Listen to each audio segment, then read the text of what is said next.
Okay, so it looks like we've got a new project on. After all ZSBs and ZSB madness, I think we're moving on a bit. I'm going to go to an A2. So what we've done is we've purchased an old GPZ500. Alright, we have a new project.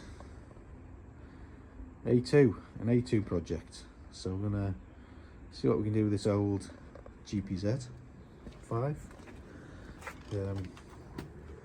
E-reg, what's that, 86. So next year will be free tax, which is quite nice. Love the car number plate. It's massive. Not going to get missed with that one. Anyway, it needs a whole pile of work done. I haven't paid a bunch of money for it. I paid 400 quid for it. So there's quite a bit here. All the bodywork's actually in good nick, apart from the tank, which I've just drained, which is at least it's holding fuel.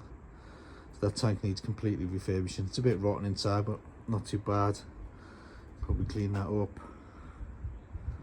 And the rest of the bodywork is not too bad. But the idea is that probably going to spend about a year fixing this up.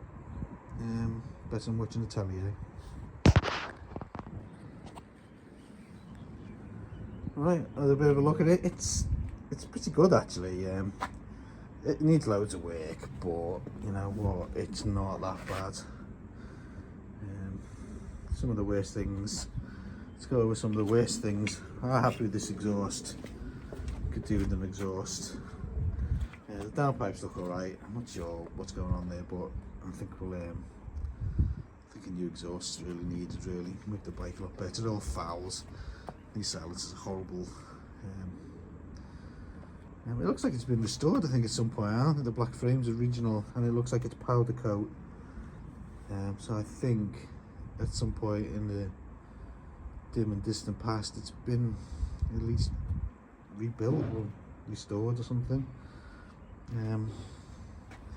There's another exhaust here. It's absolutely horrid. So though it's solid, I'll have to see. I think that he said that one fouls the centre stand, which is no good. The shock looks a bit crappy, but I was went through the MOTs and it's a pass, so it looks like it's okay. And they can look really rough, them shocks, and still work okay. But anyway, I think we'll have the shock out of it. Give that a clean up. The electrics, I think the loom actually probably needs taken off.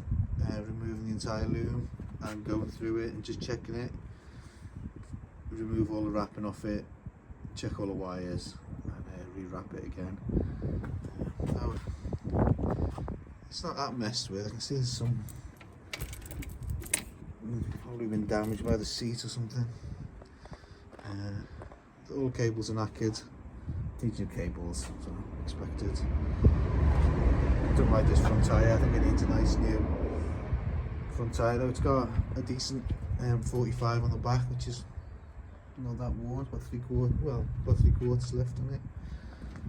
Okay, the engine does look like it's been serviced. It's got a nice clean oil filter on. The oil looks clean, air filter's clean. I haven't had the plugs out of it. All the carbs are loose. I think I'll clean the carbs anyway. Put all the carbs back together and just check all the carbs. I'll check all the jet sizes and everything in case it's been messed with. The controls need a bit of, that's not ideal. Needs levers as well. Just needs going through. Could do with repainting up here. Forks look alright. It's a tiny bit. I think this might polish off. Anyway, whatever. I think I'll take the front end off. So basically needs front end, back end off. All the wiring removed, refitted. Carbs cleaned, put back on. I think I'll replace some of these engine bolts. A bit horrible, make the bike look awful. Touch up this engine paint. I'm not going to repaint the engine, but I'll give it a rub down and repaint. Apart from that, there's definitely a bike in here somewhere.